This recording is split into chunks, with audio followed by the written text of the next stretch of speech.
All right, so this is our last week.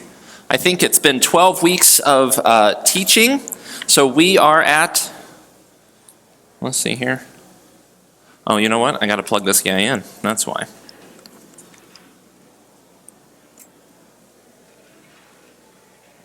Gosh.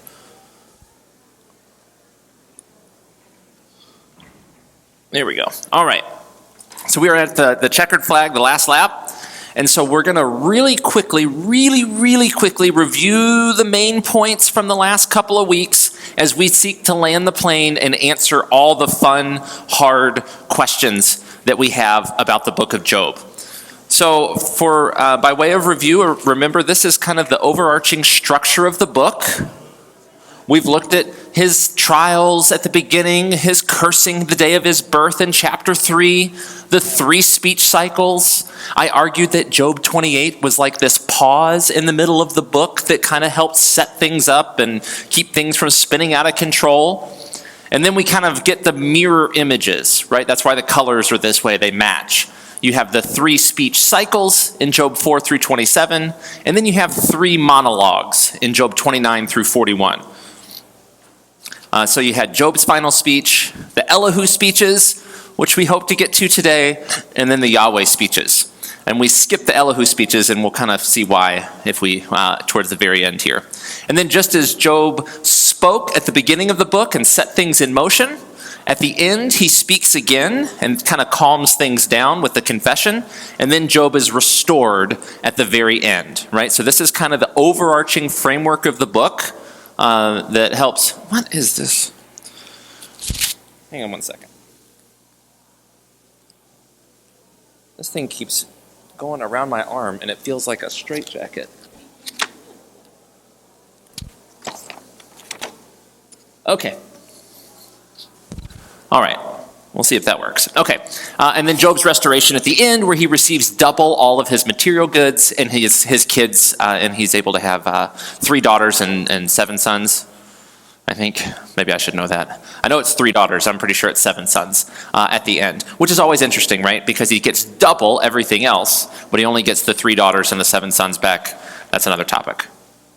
Okay, so last couple weeks we've been dealing with the Yahweh speeches, and these are important for us again this week. And so by way of review, what was Yahweh's main point in his first speech, right? We've kind of gone through this review section several times, and that was, I argued that his questions weren't aggressive. They weren't aggressive. That was kind of a snort. It sounded aggressive. But they were well-meaning, right? Like rhetorical questions. Job, where were you? You know this. Who is it who lays the earth on its foundation? Who is it that can cut a channel for the rain? Come on, Job. You've got this, right? And I argued that his point was to remind Job gently that God's active governing of creation is based on more than justice alone. Right? And so that was important and relevant for Job. That just as he causes the rain to fall in the desert, just as he creates this crazy animal, the ostrich, a bird that can't fly, a bird whose mother doesn't seem to care about the eggs and just leaves them out on the ground, whose head goes in the sand, it seems strange to us. And God's point is, yes, Job, it is strange. Because I rule the world by more than justice. It's not just justice that's at play. But that wasn't sufficient because all Job does in response is he's silent. And so then God has the second speech with Behemoth and Leviathan, our fancy creatures, chaos creatures in Job 40 and 41 who symbolize strength and chaos. And God asks if Job is able to control them. And of course he cannot. And so this is to remind Job that God contains all chaos within his sovereign control. So he capably rules the world with wisdom. So these are God's 2 points to Job in chapter 38 all the way through 41. And then we have Job's confession. And we spent a lot of time last week working on this. And I argued, and I put it in quotes, because I want to say that Job is not confessing a sin. And that's really important for the way that we understand the book. Because if Job winds up confessing a sin at the end of the book, the friends were kind of right all along. All Job needed to do was to confess a sin. But that doesn't seem at all to be what the book is trying to teach us. So it's as if the book is telling us, remember, don't think that Job has done a sin here that is the cause of his suffering. Remember, this is a blameless and upright person. This is what a blameless and upright person does in this particular response to this suffering. And so I argued that what Job is doing is he is rejecting his former position and is no longer lamenting. Job is basically saying, God, I am changing my mind concerning the mourning and lamenting that I've been doing. Right, starting in chapter 2, he rips his clothes, he puts ashes on his head, he's lamenting, his friends come and sprinkle dust on, raise dust and sprinkle the dust in the air. And Job is saying, I'm leaving that behind, and now I'm changing the mode by which I'm engaging with God.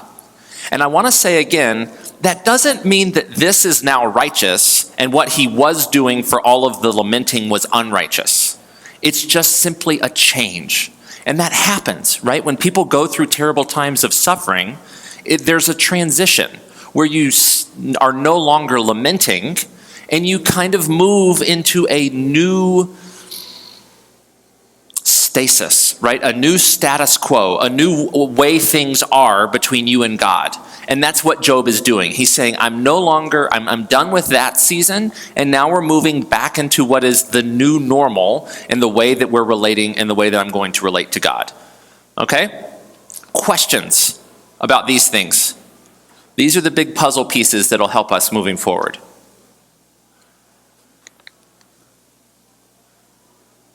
Okay, so wrapping up with our summary of the book with a good Christmas present image. Really? Come on. Okay. Job admits to having a changed perspective and rejoices in an increased knowledge of God, right? These are kind of some summary points that we need to keep in mind going forward. He admits to having a changed perspective. I spoke of things I did not understand, things that were too great for me. I had heard of you with the hearing of the ear, but now my eye has seen you. So an increased knowledge. I had heard of you with my ears, but now my eyes have seen you. And we'll come back to that in a few minutes. Job admits to error, but never sin, which I think is an important category in the book of Job. He says, I did say some things that were in factual error, but they weren't sins, right? My daughter Abigail, when she comes home with a math test and she gets a problem wrong, I don't look at her and go, why did you lie? 7 + 8 is not 14. She's like, I didn't lie. I just got it wrong. I was in error, right? And it's kind of that idea that Job admits to being in error, but not sin. And the error is actually one where he makes wrong claims about God's justice. His error is, God, you are not a just God. You are not acting justly toward me. Now, normally, that's pretty sinful. But because of the way the friends cornered him into saying it, they're the ones that are actually held accountable for pushing Job too far. Which is really interesting for us when we think about what we do when we help when people are suffering. It really ratchets up our pressure to be faithful and loving and caring when people are suffering. Because if we say something that makes them have an error, we may be the ones at fault, right? So if someone is suffering greatly, and you walk up and have no relationship with this person and say, I know you're suffering a lot, but you know, the Lord gives and the Lord takes away. Blessed be the name of the Lord. All things work together for him, to them who love him. Isn't that wonderful? I know cancer is terrible, but man, isn't it amazing that all things work together for good? You haven't said anything wrong, factually. You've actually said really true things, factually. You've said Bible verses. You could just speak Bible. You're like, how could this be wrong? All I'm doing is sharing the Bible verses.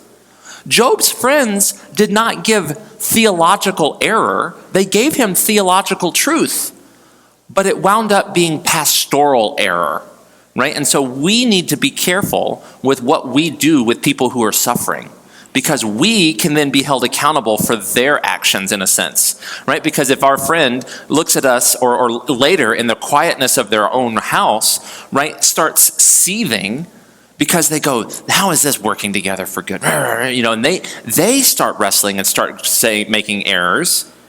It's our fault. Isn't that's just a huge, it's a pastoral reality check, right? For those kinds of things. But anyway, so Job admits to error but never sin. God condemns the friends while commending Job.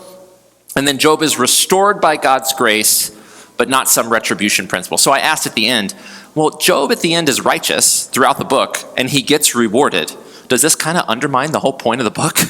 If the whole point of the book is there's not this necessary connection between righteousness and flourishing, but Job is righteous, and at the end he flourishes, does God kind of undermine his point? And the argument was, no, God is free. By this point in the book, we know God is free to restore Job. Okay? All right, so those are some key points. Any questions here?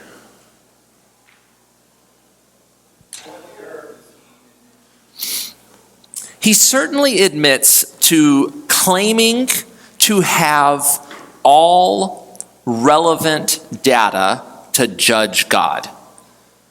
I spoke of things that were too wonderful for me, things that I did not understand. So he spoke as if he had knowledge that he did not in fact have. And so it seems like Job is saying, I thought that I had all of the information needed to know whether you were righteous or not. It turns out that there was more information out there that I did not have. And I think the information are those 2 points. And did not have it meaning was not thinking about it, was not living into those truths. Yeah, okay. All right, so these are our 3 big questions for today. How was God just to allow Job's suffering? What does this book teach us about human suffering? And then what does this book teach us about God? So that we're going to start with the first one. How was God just to allow Job's suffering? And so we're going to start at the end, and then we're going to go back to the beginning of the book. So Job 42:5, I had heard of you with the hearing of the ear, but now my eyes have seen you. I think this is an absolutely central verse for making sense of the whole book. It is a fair question to ask, is God just in what he does to Job? If we are readers and we're not asking that question, I think we kind of have missed one of the key tensions of the book. Is God just to allow Job's suffering? And I think this verse is key to making the case that yes, God is just. And for this reason, right? So the verse teaches us that Job has a new kind of knowledge of God. It's not just that he learned a little bit more about him. Like I was going through a systematic theology book, and it's like, oh, this is what immutability means. It's like just an increase in the same kind of knowledge. I had heard of you by the hearing of the ear, and now I hear you louder. No, that's not what Job says. Right? I had heard of you by the hearing of the ear. I had like this kind of knowledge, but now I have seeing kind of knowledge. It's a more immediate, a more full picture of who God is. So Job, at the end of the whole thing, at the end of both Yahweh speeches, says, I have new knowledge of God, a new kind of relationship. Okay. Questions on this verse?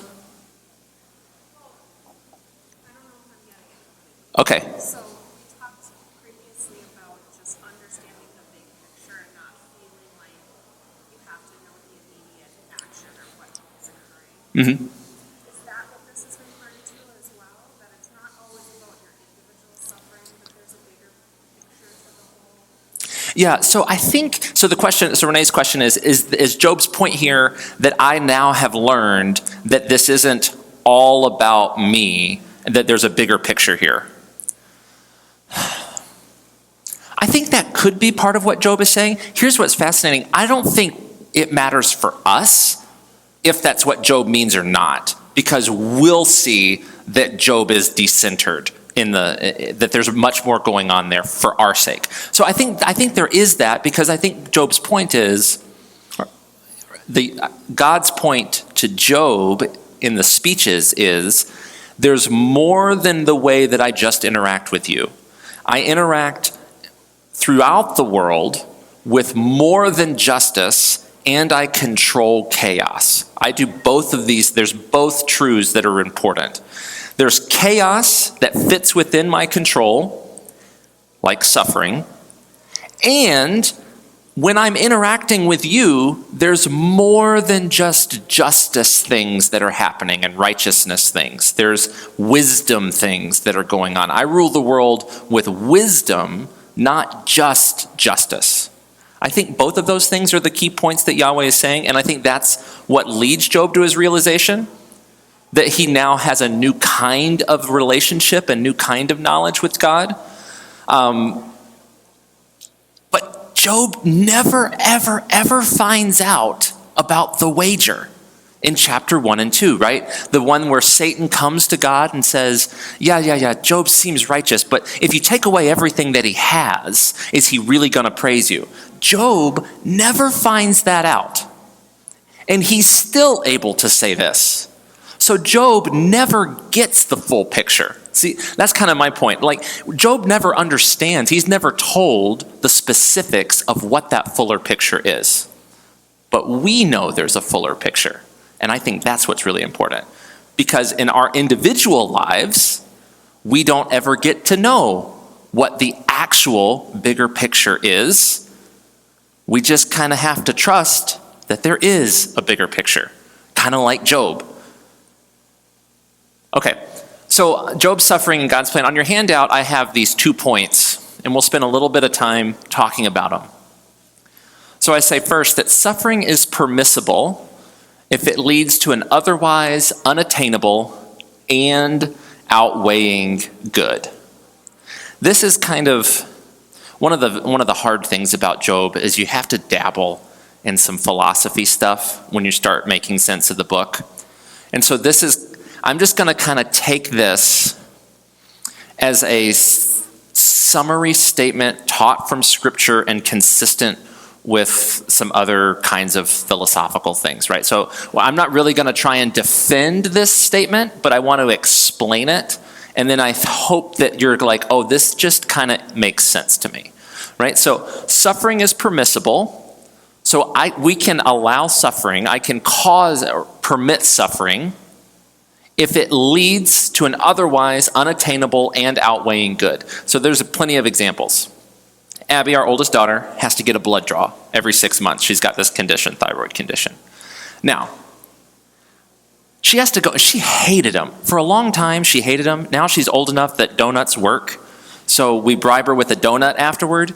But for a long time, she hated getting blood draws.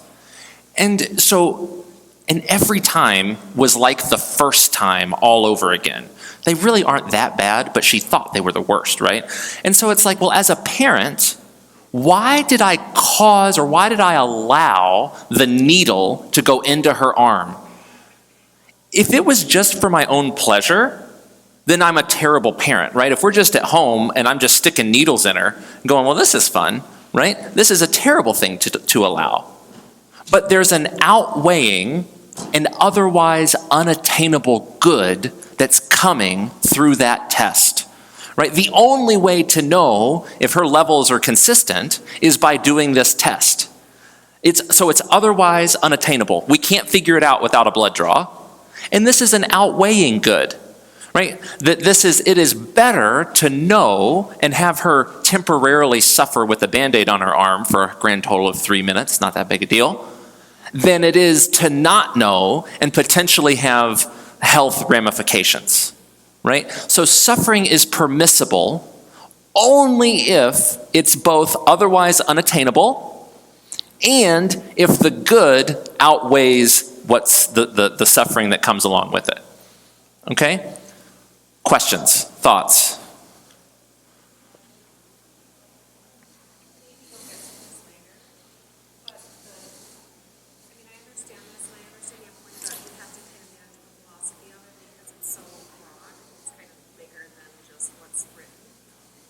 The struggle is that when you encounter someone who questions their faith, they want to know why children suffer. They want to know why it is really difficult to have the conversation. And maybe you'll get it all comes together, but to keep them with you long enough to get there, it's very difficult.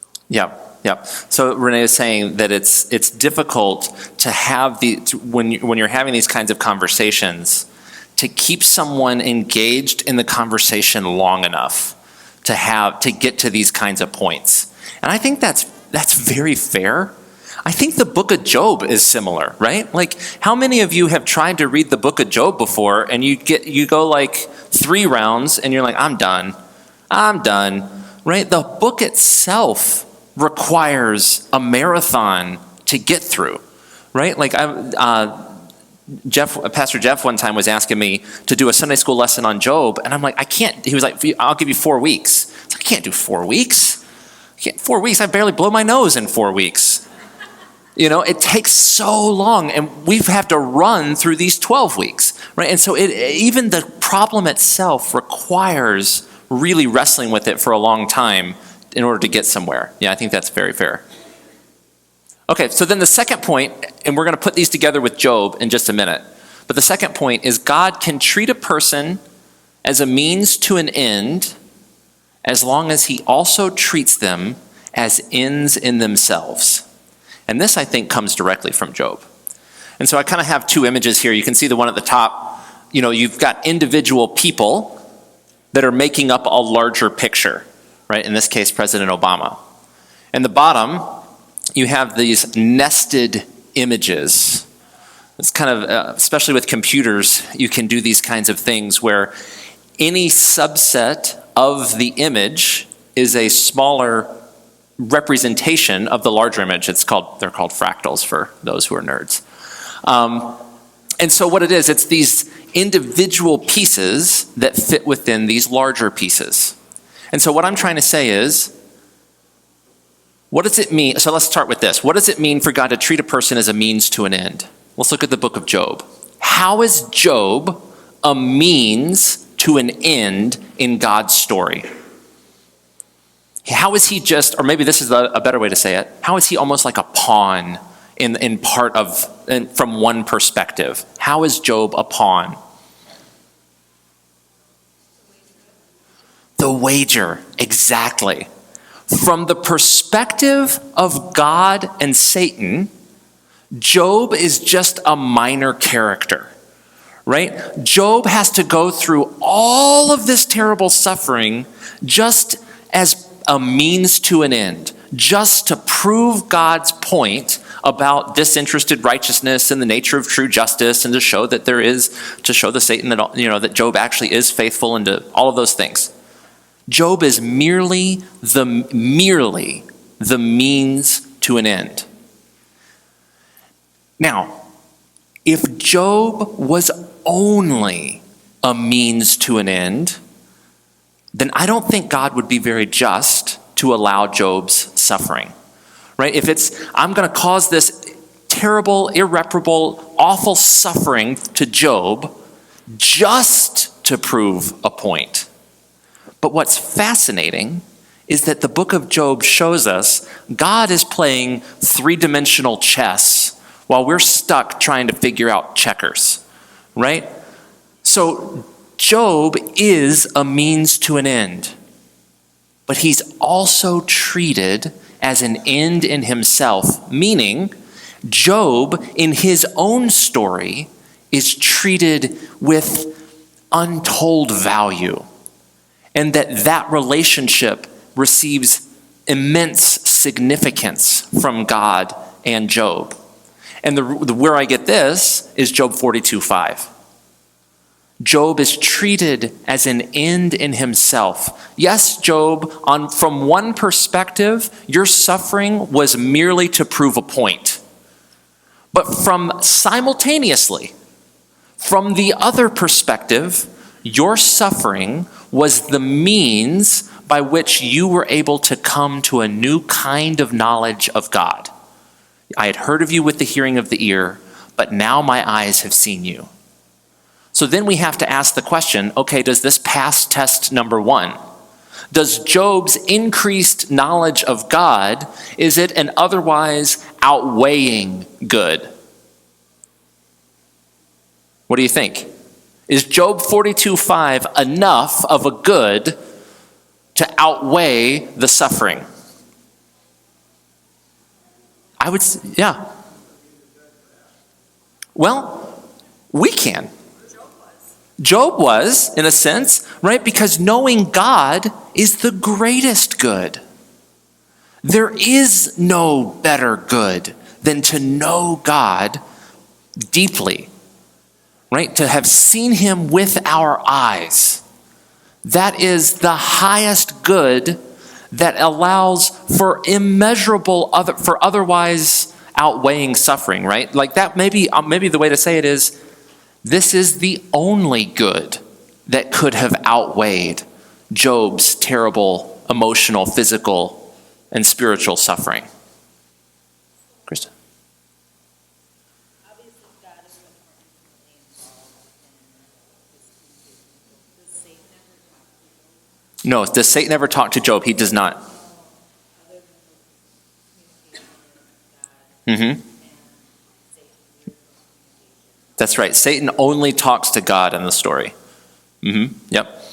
And we don't actually ever see Satan again, right? So here at the end, he doesn't show back up. Yeah, Craig?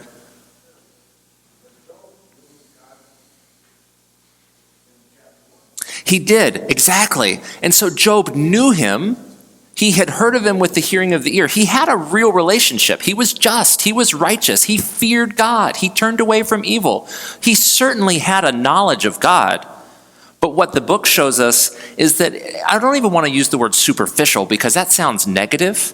It wasn't superficial. It just wasn't perfect. And it's not like that he has this perfect knowledge at the end of the book, but it is certainly a much deeper knowledge by the end of the book. So, and that's the goal, right? Is that, and we move, and that's what spiritual growth is. It's not, well, this person is only superficial. No, we're taking people who are immature and moving them to maturity. And it's not that Job is immature. We're taking people who are immature, moving them to maturity, and then moving them from maturity to even deeper knowledge and growth. And Job is kind of making that move, I think, where he's going from real deep knowledge of God to an even deeper kind. Yeah, DJ? I don't know if I can put this into the words very well, but at times too, when you don't see or know the purpose of the suffering, when you know the suffering that happened, what was the reason for it? Are we to cling to that this has brought us to? You know what I mean? Right. Yeah, so when we don't know what that purpose is, and I think that's why Job is so helpful, because in this life, you and I very rarely know the purpose. We're just like Job. We never really find out why. We never find out the why in the larger pattern, how it's a means to an end. Or how it pertains to me. Maybe there was all this other stuff that happened, but I just can't see how it, you know, the good out of it or whatever that was directed towards me. Right. We don't see, yeah, exactly. And we may not see, and the stuff towards us individually is a little different as well. But, you know, there's, in high school, right, like there was some tragedies that happened in our family, right? And you go, man, I wonder why. And maybe we get hints of it, right? Like I have a best friend who's like, yeah, if some of those things hadn't happened, I don't think I'd have been a Christian. And you're like, I wonder if that's the larger pattern.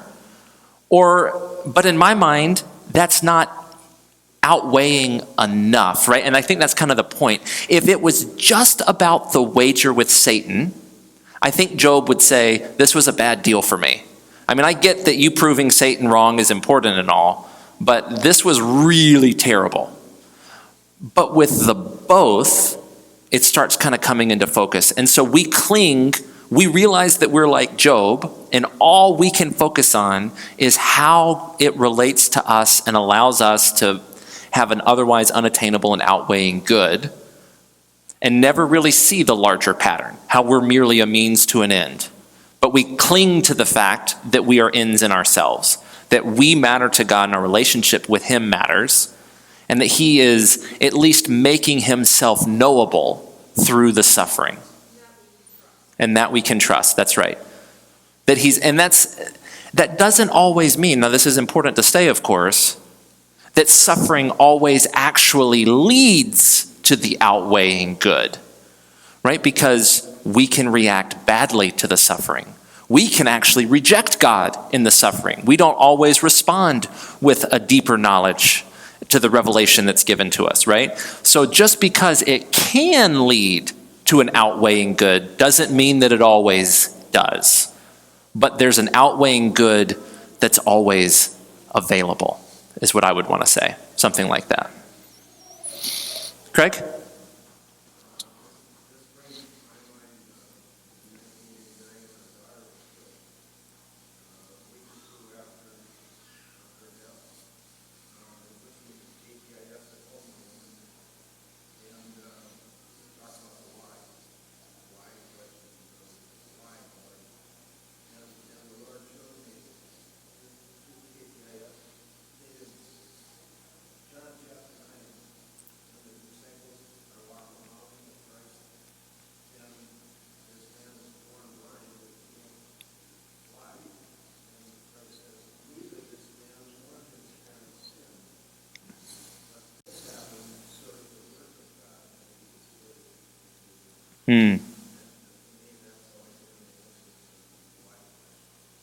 Yeah.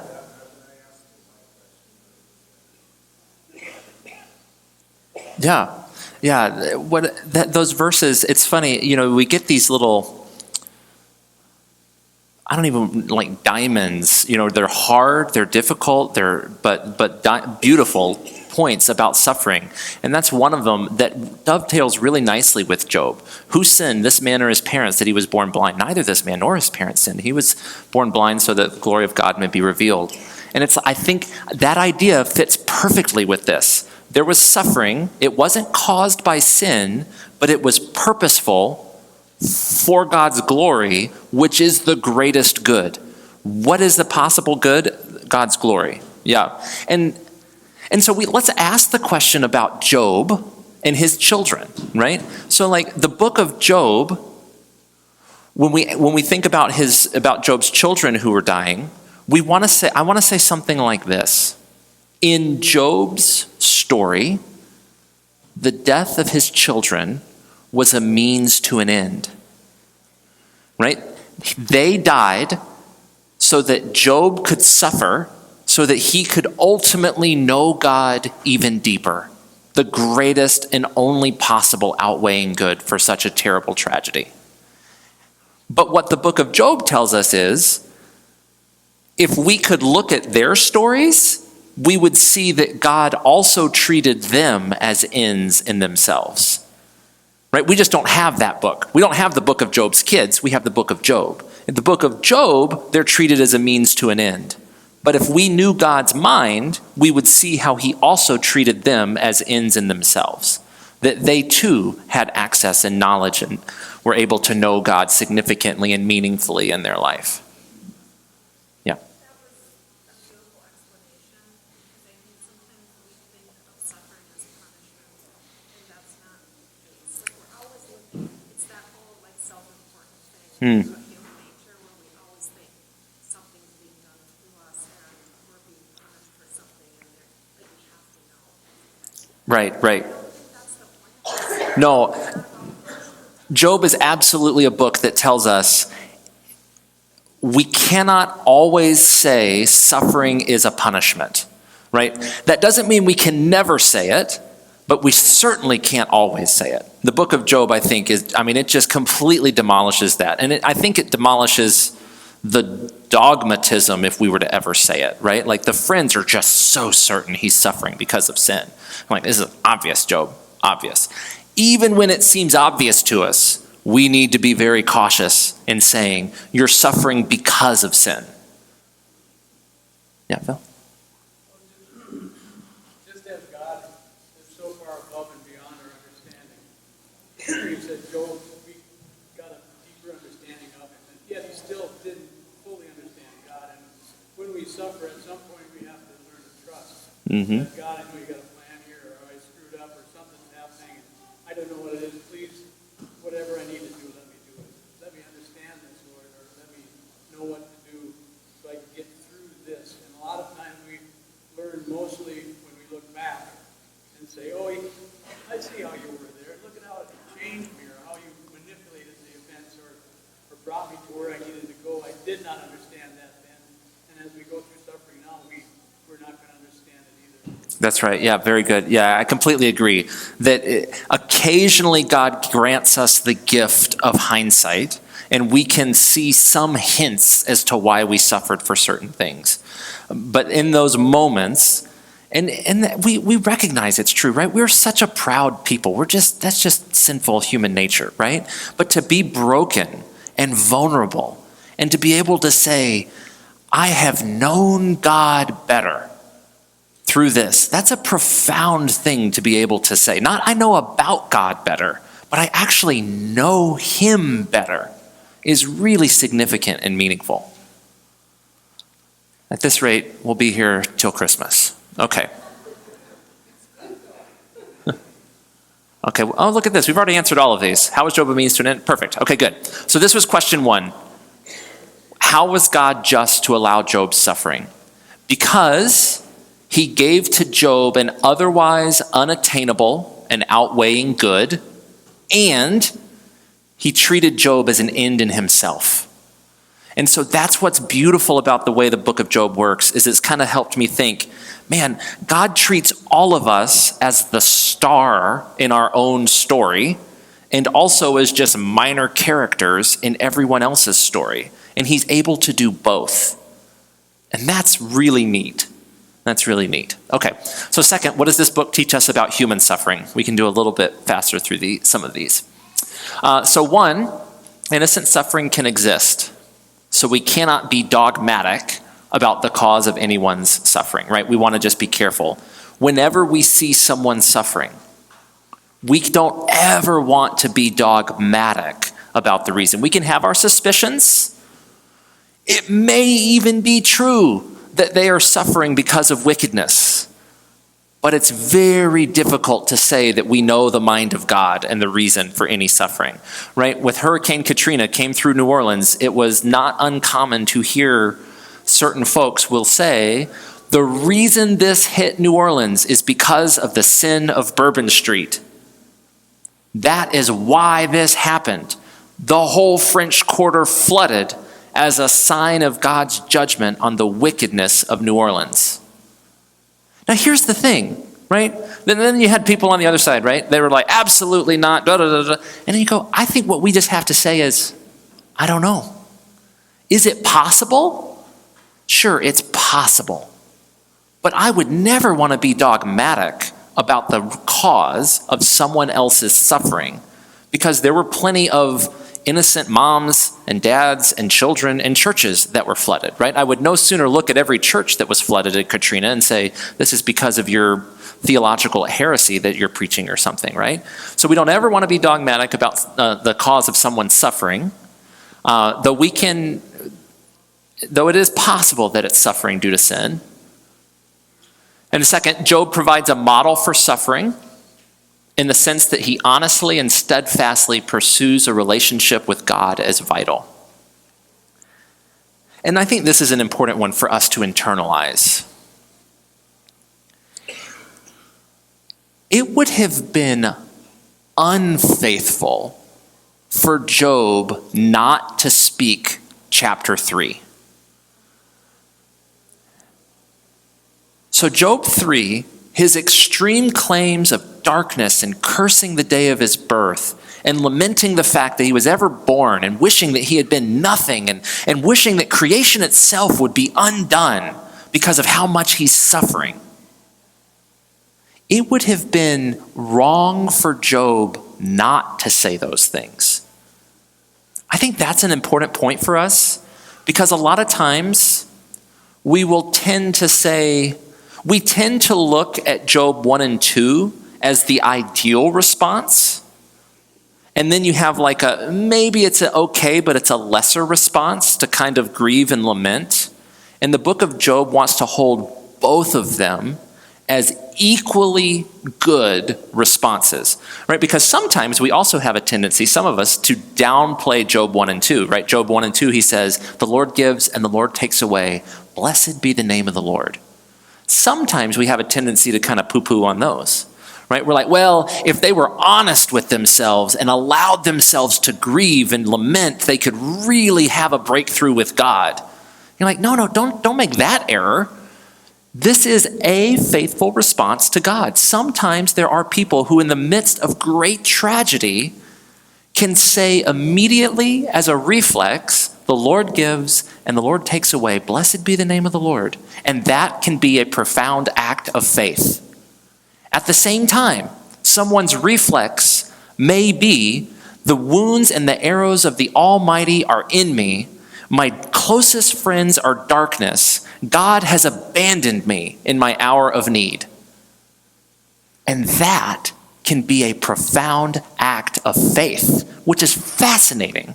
And the reason I think it's a profound act of faith is because they're prayers. Job is praying to God that God isn't there. And sometimes that's all we can do, right? We're holding all of these crazy conflicting things at the same time, and that's a profound act of faith in those moments of crisis to say, God, I don't think God is acting the way God should act. Can you straighten him out? It's honest, but that's what we get in the Psalms. That's what we get in Job, and that's what is praised in Job. He is the only one who spoke to God rightly. God praises his words, these words that are extreme. And so we want to say, it's not like, I hope one day to progress to Job 1 and 2. They're both viable expressions of faith. And we need to recognize and affirm both as viable expressions of faith. And that's a hard thing to do because we just want to be cheery, right? And it's tricky to figure that out. And to how do we make space for that in funerals or in seasons of life? How do we make space for lament? But I think the book of Job tells us, at least privately and relationally in our small groups, there needs to be room for that. Any thoughts on that one? Yeah, Gene? Yeah, that's right. Even Jesus did on the cross, right? He cites several lament psalms. My God, why have you forsaken me? And that beautiful psalm is a psalm of darkness that is itself an expression of faith. That's so interesting. Any other thoughts? Of course, God wants us to be real with him. We do need to guard that realness so that it doesn't get us into a bad attitude about things. But, if we're hurting, God doesn't want us to say, oh, Lord, today is such a great day. No, it's not. It's a terrible day. Help me through this. That's right. There's a sense in which, the honesty piece, it just seems intuitively correct. And being able to lean into it and say, it's okay. It's actually an act of faith to cry out in pain. Yeah.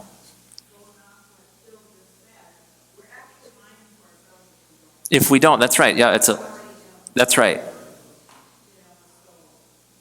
Yeah, exactly. Yep, we're lying to ourselves. Good. All right, so then God's wise and kingly governance of creation gives us good reason to believe that every instance of suffering fits within his plan for a greater good. This is kind of one of my takeaways from the book of Job. I think this is from the Yahweh speeches, right? His wise and kingly governance, the way that he rules creation, gives me good reason to think that every instance of suffering fits within a broader plan. I think that's kind of God's point in the book of Job and in the Yahweh speeches. He's like, look at creation, look at the way that I control creation. Now, I'm not going to tell you how I control your suffering. I'm not going to tell you and give you every nook and cranny of the reason that I allowed this suffering in your life. But you can kind of see by analogy the way I rule creation and say, this must also apply to the way you rule chaos and suffering and evil, right? That it all fits within your sovereign control. Are there other scriptural references of this point that mirror Job? This is kind of philosophical. Yeah. Are there other scriptural passages that kind of mirror this? Yeah, I think so. So when we talk about Jesus on the cross and, even things like Joseph, right? Things that you meant for evil, God meant for good. And then it also talks about in Acts, this Jesus whom you crucified, God has raised up. So I think there are corroborating ideas that support this. I think Joseph is a really clear one. Even though you meant this for evil, God meant this for good. And I think the cross and what Paul will talk about and the way that they'll talk about it in Acts support this idea. Yeah, Romans 8:28. Yeah, that's kind of philosophically, but Romans 8:28, all things work together for good to them who love the Lord, to them who are called according to his purpose. Right? That kind of verse is so easy to go to, right? But I think it's got a lot of architecture behind it in a book like Job. Okay, and then finally, there's so much text on one. Sorry about that. God's caring and loving nature toward every individual gives us good reason to believe that every suffering provides the opportunity for a greater outweighing good, namely more intimate knowledge of God. So I think this is something else that the book of Job teaches us, that suffering provides an opportunity for the knowledge of God, right? If for no other reason, even if we're suffering because of our own sin, that leads us to an opportunity to know God. I'm not as wise as I thought. I make dumb decisions. My dumb decisions lead to bad things. I should follow the person who tells me about how to make wiser decisions, namely God, right? Even suffering because of our wickedness can lead us, it's an invitation for a more intimate knowledge of God. I think I like that word invitation. It's not a requirement, it's an invitation for a more intimate knowledge of God. Okay, so our third question, what does this book teach us about God? Real quick, I think. First is what I'll say, God is worthy of disinterested righteousness, right? Loving God just because he's worthy, not because of anything that we get. That's what Job has, right? Even when Job thinks that God is acting wrongly, there's really nothing, he really thinks there is nothing in it for Job to keep faithful, to keep from cursing God. Even God himself in Job's mind has broken everything that God is supposed to do, and yet he still clings to his integrity. So Job teaches us, the book of Job teaches us, God is worthy of disinterested righteousness, following God for its own sake, apart from any benefits, right? We kind of talked about this way back at the beginning. Like, what if heaven wasn't in it for us at the end? I think the book of Job teaches God is still worthy of righteousness. Right? Apart from any benefits that we receive, God is still worthy of righteousness. Okay. Second, God wisely governs all aspects of creation, right? This is just a different way of saying what we've talked about before. I think the book of Job clearly teaches God's control over the world. And then finally, God is worthy of worship and wonder because his wisdom is perceptible, but not graspable. And by that, I kind of mean something like, we know there's good reasons for what God does. It's perceptible. We kind of get glimpses of his wisdom, but we can't get our arms all the way around it. Job never knows Job 1 and 2. He never fully grasps God's wisdom, but he kind of perceives it. Oh, the way you control the earth. Yes, Behemoth and Leviathan. Surely even my suffering can fit within this. I can perceive your wisdom even though I can't grasp it. And we have good reason to think that God can do those things, and that makes him worthy of worship. Okay. Questions on that? So lecture heavy. I'm sorry. We're just running so far out of time. Why does it matter? We talked about that a lot. Why is it necessary? We talked about that, right? Job can't know about Job 1 and 2 for the book to make sense, for a book to matter to us, because we don't ever find out the reasons for suffering in our life. But it's necessary for us to know about Job 1 and 2 to know that there's a larger plan. How in the world? This is just fascinating. And this is a fun book. What a neat book. Some people will say Job 1 and 2 are completely pointless, right? They're just kind of like a later addition that don't really matter to the book. You're like, no, without 1 and 2, the whole thing falls apart. Oh, it's just beautiful. Okay. All right. So questions, comments, concerns, vegetables you want to throw? Okay, very, very quickly, I want to talk through Elihu. So we skipped him at the beginning as we were going through the book. He's the one, so Job, you have the three friends, and then you have Job kind of give this last speech where he cries out to God and says, God, I want you to show up. I want to have this face-to-face conversation. And then God doesn't show up. You get this fourth guy. He's never called a friend.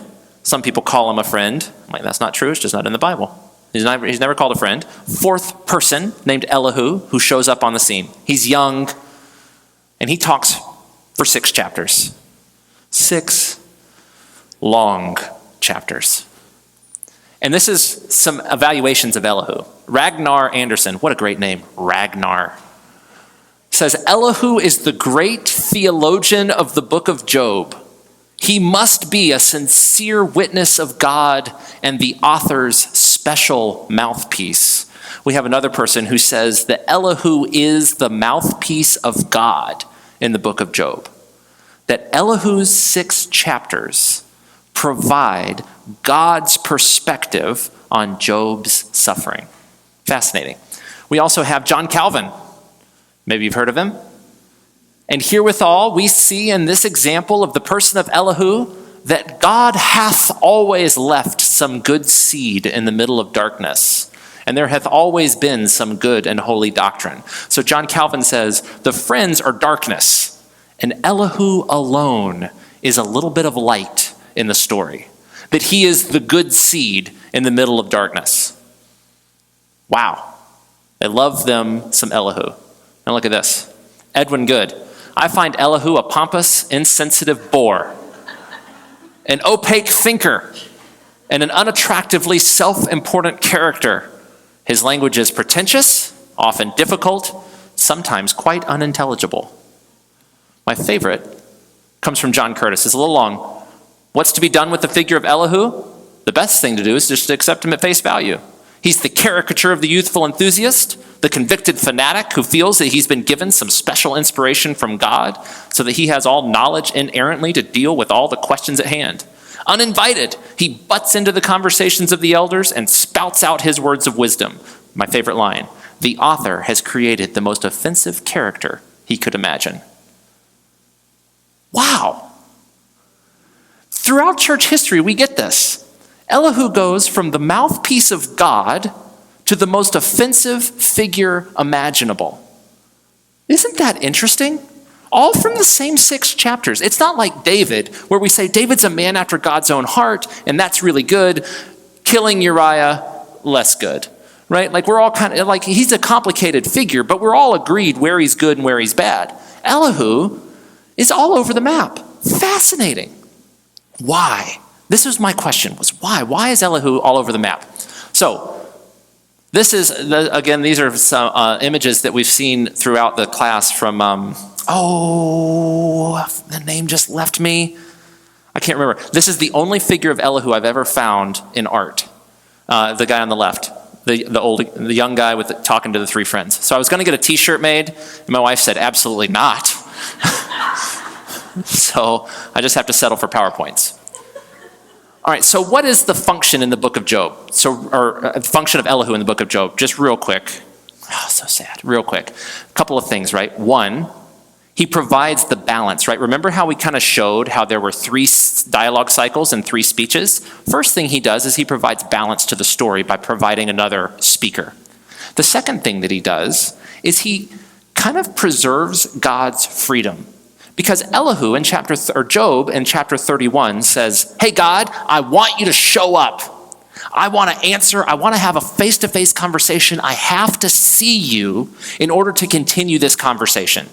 Well, if God just shows up immediately, what does that mean for God? It kind of makes it seem like he's at Job's beck and call, right? So by having Elihu come in, the author is able to say, God is still sovereign. Yeah, Job really wants him to show up, but God shows up on his time, not Job's time. Okay, so it kind of preserves some distance there. But what about what Elihu says? So that's just why Elihu is where he is. What about the content? Is he God's mouthpiece, or is he an opaque, unattractive, unintelligible bore? What are we supposed to do with this guy? What I want to argue is that Elihu, what I want to propose, see? What I want to propose is that Elihu is a case study in the book. That's the best kind of analogy that we can use, is that he is a case study, meaning the challenge with Elihu is it's up to us as we work out through the book what Elihu is saying. Okay, so what is a case study? It's a pedagogical device, right, that seeks to develop competence in addressing various issues by providing a true-to-life narrative prompt that requires a decision. That's boring. Here's what I mean. Here's an example. A bookkeeper is doing the audit at the end of the month, and he finds out that his friend and coworker has been stealing funds. He's got 3 hours to turn in the books. What does he do? That's a case study, right? He can go to the police, he can confront the friend, he can ask the friend to pay back the money and then just quit quietly. Like, he has all kinds of options. Case studies are used all the time in medicine, right? A patient shows up and they've got a green thumb, an actual green thumb. They have no fever, but they're nauseous. What do they have, right? Those are case studies. So you take the information that you're given and you have to evaluate what you're supposed to do and what the way forward is. Okay. So Elihu as a case study means this. We're intentionally not told whether Elihu is right or wrong. We know we're not told that. We know it's intentional because every other character is evaluated. So at the end of the book, you're left and you go, well, what about Elihu? And my question for you is, what about him? Given what you know of the book, go through the Elihu speeches and decide. Do you think he's right? Do you think he's wrong? Where is he right? Where is he wrong? Why is he right? Why is he wrong? Elihu functions as a quiz at the end of the book of Job. When I teach Job to college students, I skip Elihu like this, and the last week I have them show up already having evaluated Elihu and whether they think he's right or wrong, and I kind of have them debate it. Who thinks he's right? Who thinks he's wrong? You can't be mealy-mouthed, he's a little bit of both. Like, no, you got to pick one. Are you on John Calvin's side or are you on John Curtis's side, right? And that's the point of the Elihu story. So the purpose is not in trying to get Elihu right, or the purpose is not in getting Elihu right. Oh, goodness. I can't do all this. But in trying to get him right. That's what really matters. It's not in actually getting him right. It's in trying to get him right. Because in trying to get him right, you have to know the message of the book. And you have to apply the message of the book. Elihu is what makes this wisdomy. It's what makes you have to apply it to a real life situation. And someone says, well, what if I say this? You go, well, the book of Job teaches me da-da-da-da-da-da. Isn't that fascinating? That's what I think about Elihu. Now, of course, I have an answer on whether I think he's right or wrong, but I don't ever tell students that because it's cheating, right? Because the purpose of a case study is to make you work it out, right? So that would be the homework. Go through those 6 chapters and say whether you think he's right or wrong based on what you think the message of the book is. Because Elihu raises some fascinating points that we have to consider in the message of the book. And if we had a whole class, we could talk just about Elihu. Okay. So I know I've already gone over, but I'm just really curious here at the end of the class, what sticks with you? 12 weeks in the book of Job, what's going to stick with you 12 weeks from now?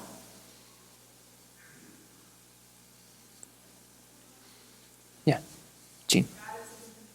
God is in control. A powerful book that requires us to wrestle for weeks, that gets us down to some of these really important things, but truths that don't just penetrate our head, but kind of can go into our heart because of the way we've dealt with Job. Good. Yeah, Chris. Yeah. The high degree of literary quality. Great. Good. Kind of along with God is in control, it gives you a peace. Yeah, a peace in the storms of life. Good.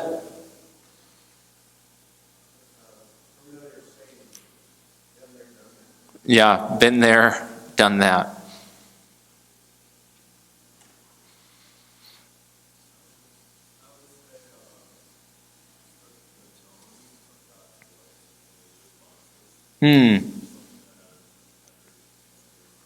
Yeah. There's a great song by Ghost Ship, terrible name for a band, but they do the Yahweh speeches. It's like the only song of theirs I like, but they have they've kind of captured the tone well. Good. There's always, as long as I study the Bible, there's always a deeper level to go to. Yeah. More and more and more, there's always more. We can always go deeper. Beautiful. Good. I think sometimes you need to be at peace with where your level of comprehension is. Just give it a moment. Like, you can't always force your own understanding of it because we're small in comparison, if that makes sense. Yeah. But you have to let go of that need. Does that make sense? Recognize our limits and the fact that we just can't know everything that we want to know.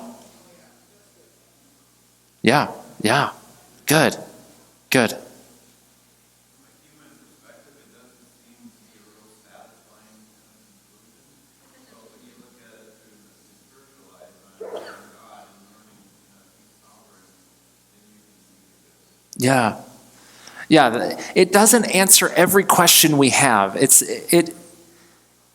I appreciate the fact that it responds to the questions we have, but it doesn't always give a satisfying answer, but it gives an answer that fits life, right? Like if it came up with some answer, it would almost be like, well, that doesn't work. What about this example or that example? But the kind of answer it gives, you go, that's not exactly satisfying, but that's the most that you can say and be truthful. Good.